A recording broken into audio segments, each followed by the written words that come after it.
Today, we're going to talk about class management, and I wanted to discuss some things that would help teachers run their class more effectively. And the first thing I suggest is from day one, from moment one, the moment they walk in the class, is that you have a seating chart. Greet them at the door with either a seating chart in your hand or seating chart projected on the screen. And what this does is this gives a balance of, hey, we're going to have a little bit of fun, but there's going to be structure. And the other thing that this does by setting it up day one is that it eliminates it becoming an issue. Sometimes what teachers will do is they'll come in and say, we're going to have fun the first day. We'll get to know each other, have fun. And there's no boundaries and there's no limits. And so on day two, when you introduce a seating chart, all of a sudden it's like an issue. It's like, wait, why do we have a seating chart? We didn't have one the first day. And if you start with a seating chart and just make it, hey, this is just the way we do things, you can change it whenever you want. So sometimes teachers will say, well, I like to do it day 2 or 3 when I see where the problems are. You don't need to do that. Do that day one, have a seating chart, problems, change it day 2. Have problems again, change it again day 3. And just do it from the beginning of class. So they walk in and there's a seating chart on the board. And any day I change the seating chart, I have the seating chart on the board to see from the get-go. So they walk into class, boom, new seating chart. And what happens is the first few kids come in and they sit in their new seat. And so as more and more kids walk in, they see, oh, and they just go to their seat. It becomes a non-issue. When what happens is sometimes teachers will hold it over their students' head. Hey guys, if I can't trust you to not talk anymore, then I'm going to have to put you on a seating chart. And then the seating chart becomes a sign of punishment. And that becomes very adversarial. But if you start come across as, hey, I run this class like a team. I'm the coach. I'm going to work with you, train you, and help you to have a great experience. And I have a vision and I have a plan of what I'm looking for this class to look like and to succeed. And so I'm going to create a plan that will help us all succeed. And sometimes I need students to work with different students. Sometimes I need to move students to not work with other students. And it's all part of my greater vision and my plan. You approach it like that, you'll have less problems and you'll have less conflict about the seating chart. The other things, they'll meet far more students when they're in a seating chart, and they can make friends with a lot more people. If they don't have a seating chart, they'll sit by the same people all semester and they'll meet fewer people. And so we want them to make a lot of friends and meet a lot of people and learn a lot of names. A seating chart is the best way to do it, and it helps eliminate a lot of problems. So start off with a seating chart. You can easily relax a seating chart later in the year. It's much harder to have to go to a seating chart when you realize this was a bad idea. And I've seen it over and over again where teachers say, I'm not going to have a seating chart. And then a month in, they're trying to implement a seating chart. And that goes over terribly. So now let's jump into the eight behavior management skills every teacher should have. Number one, train them on the behavior you want rather than correcting the behavior you don't want. As you get more experienced, you start to see things you don't like. And so what you can do is train them on the things that you do want to see and thus replace the things you don't want to see. So for example, what do you want them to do when they come in? One thing I do is I will have questions on the board of what I want them to ask their neighbor. So when they sit down with their neighbor, I say, ask your neighbor these questions to each other. And I give them a little bit of training on that. What do you want them to do with your cell phones? I don't like students coming in and jumping on their cell phones. I want them to come in and talk to their neighbor. And so I say cell phones in the backpack, backpacks in the back. What do you want them to do with their backpack? Again, I say cell phones in the backpack, backpacks in the back. Why? Why do I want cell phones in the backpacks? Because backpacks are full of distractions. If it's not a cell phone, it's a coloring book. If it's not a coloring book, it's their history book. It's Harry Potter. It's something else. It's their makeup. It's their whatever. And so if I train them to put those things in the back and to leave them in the back, then it eliminates a lot of distractions. So you can think about this. Oh, I'm seeing this behavior. What can I do to train them to do something else? So train them on the behavior you want rather than on correcting behavior you don't. Number two, the ability to get and keep students on task.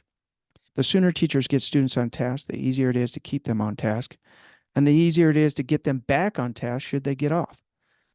So, as part of this, avoid boring, lengthy role-taking strategies. This is the other benefit of a seating chart, is that a seating chart, you can print it off and put it in a plastic cover and mark it with markers, or you can download it to an iPad so you can take notes with good notes. Avoid boring, lengthy role-taking strategies. I see this all the time where teachers will say, okay, today's question is, what's your favorite movie? And they'll ask each student one at a time. Tom. And then Tom answers, my favorite movie is Star Wars.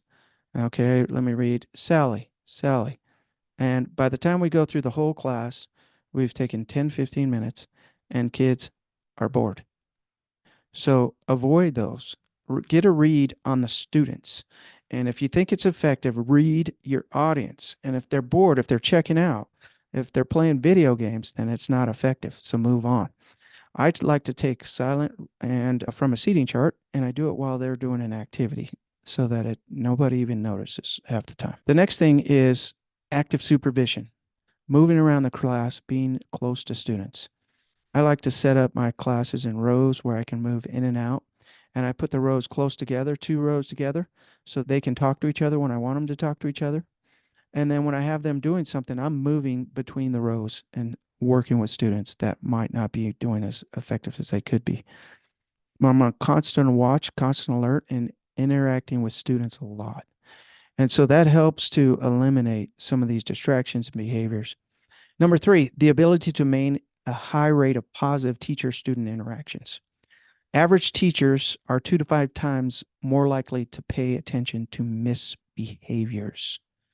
The most effective way to reduce problem behavior in children and students is to strengthen desirable behavior through positive reinforcement rather than trying to weaken undesirable behavior using aversive and negative processes. So, one thing is to ignore inconsequential behaviors and then be positive with the positive behaviors. So maybe a kid's sitting there just rolling his pencil in his fingers. Inconsequential behavior. Ignore it, right? Maybe a student's drawing on a paper. Inconsequential behavior. Ignore it. And then be super positive, 5-to-1 positive to negative ratio. So this was a fascinating study. Low risk homes have a 5-to-1 positive to negative ratio. But in high risk homes, that goes from 1 positive for every 2 negatives. And so we want to work on that positive, high positives in our class. And if you work on this, you can get really good at it, where you're just, hey, I love how you two are talking together. Hey, I love how Sally and John work together. They both answered each other questions. They both answered. And you can just point these things out. And instead of correcting the negative kid over there who's not doing what he's supposed to be doing, you can focus on the positive things that are going on in the class. Highlight them, point them out, and they're more likely to follow what other people are doing when those other people are getting complimented and praised for it. Then when you see that off-task kid jump back on task, begin to do the work that he's supposed to be doing, that's when you jump in with a positive reinforcement. Tom, so good to see you working so well. I love that. Or Tom, man, I love your work. It's been awesome. Something like that. So number 4, the ability to respond non-coercively to inappropriate behavior. So this key idea is non-coercive. So remaining calm, low voice, composed, unintimidating, non-threatening. This class is for seminary, not outside works or books. So this is a way to handle off behavior, is to say, hey, this class is for seminary, not outside works. I'm sorry, I need you to save that. One of the phrases I like is, I'm sorry, I need you to save that for math. Say they're reading Harry Potter. I say, I'm sorry, I need you to save that book for English class. Or say they're working on math. I'm sorry, I need you to save that for math class. This class is for seminary. I'm sorry, no outside work. and doing it in calm, low voice, composed, unintimidating. If they have a distracting toy and that's distracting other students, I'm sorry, I need you to save that for later. And it's not saying it's bad, but hey, that's a good thing. I just need you to save it for later. Just approach it by like that. And so what I like to do is move close to the students and try to use a low voice. Hey, I need you to save this for math class. I need you to save this for later. And then moving out of the closeness to the student, not hovering over them, but moving out and away from them. So this becomes a tool to approach them, address it calmly and quietly. Hey, I need you to save that for later, and then moving away quickly. And then when you see them on task, say, Tom, great work. Number 5, the ability to maintain a high rate of risk-free student response opportunities. Students are very afraid of being embarrassed in class. And so we want them to be free of criticism in our class and free of the risk of failure. You can do this is to have students share often with pairs and partners. Because with pairs and partners, as they start out early in the semester with this, they get to the comfortable doing it. And they're also risk-free. And what I mean by that is it's vulnerable to share with a teammate, but most times the teammates are very positive with them. Even if it's not that great of work or that great of comment, they'll be very positive. And so this helps there to be a risk-free environment. And we also want to avoid criticizing or complaining about students or making them feel inferior by their comments.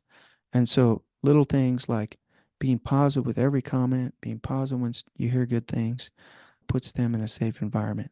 And then setting up students to share when you want some students to share. So, for example, if you have students work on a scripture and they're reading the scripture privately and they're writing down some notes, then you move to, hey, will you share that with your teammate who's sitting next to you?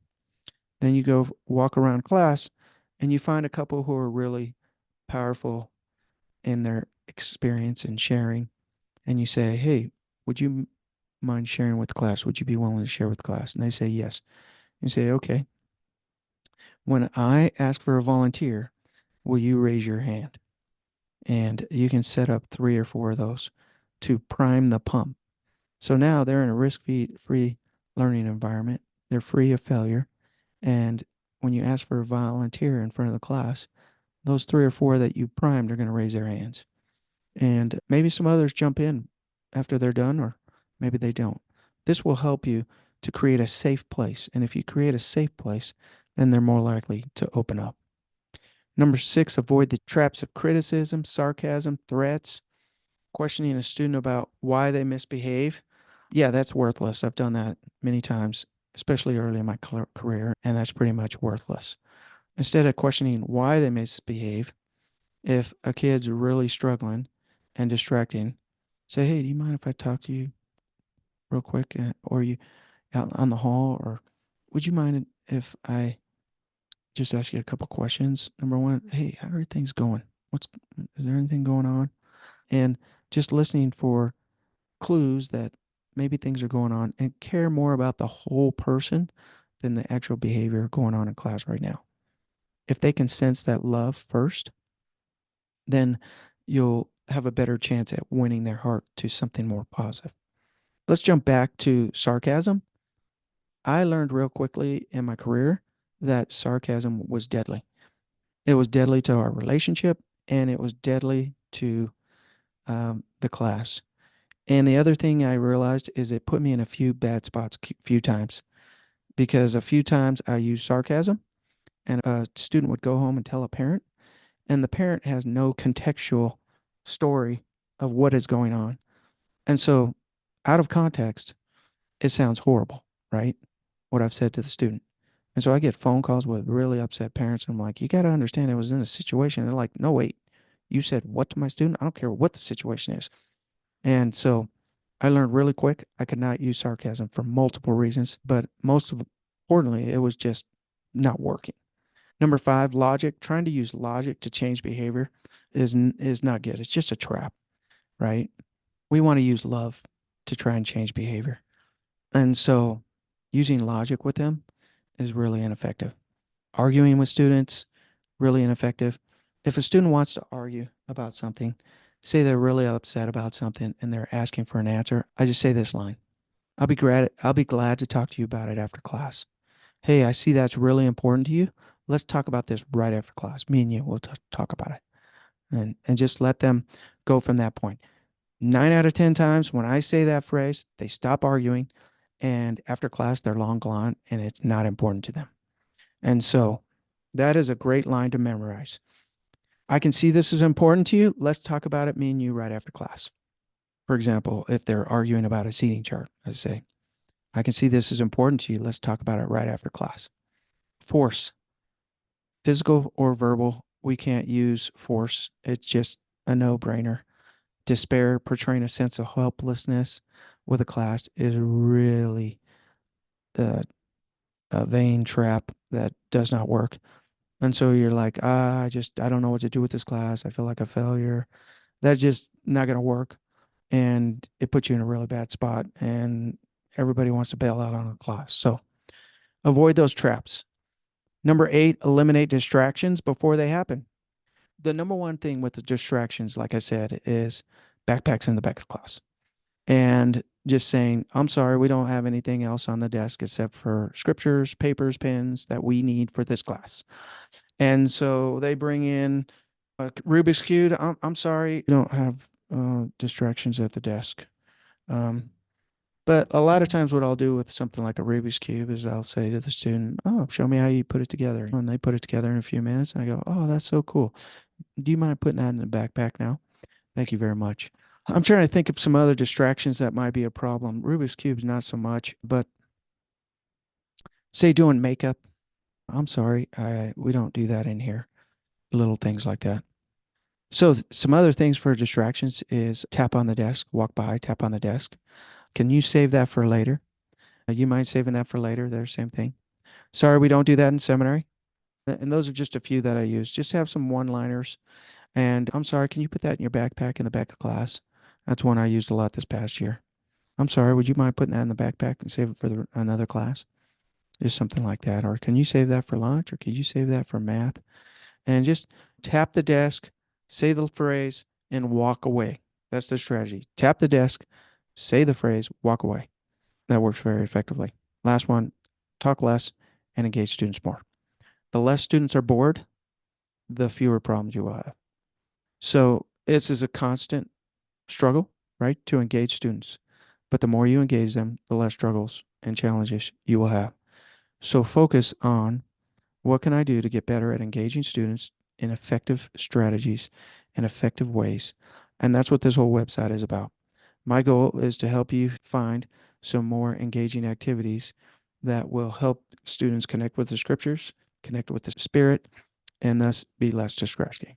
Now, I just want to say this, that every teacher has challenges. I don't care how long you've been teaching, you're going to have challenges. And you're going to have new students that challenge you in different ways every year. And then we grow, right? We grow. And so I'm still working on this, but I review these things for myself, share them with you so that I can get better as well. I want to share this quote. This principal had this attitude. They keep telling me that these are at-risk students. They might be at risk in some settings, but in this school, no student is at risk. This is a risk-free environment. And that came from a school that was filled with a lot of troubled kids. And the principal had trained his teachers, and they had figured a lot of these strategies that helped them to create an environment where students succeeded and were constantly given positives to balance out the negatives they were getting at home. And this created an incredible amount of growth in the students. So that's the idea. Those are some of my thoughts on class management. I'm going to be working on gathering some more information from different books. And as I learn strategies, I'll be sharing them on this YouTube channel. I'll also be posting more ideas to engage your classes. So be looking for those and have a great day.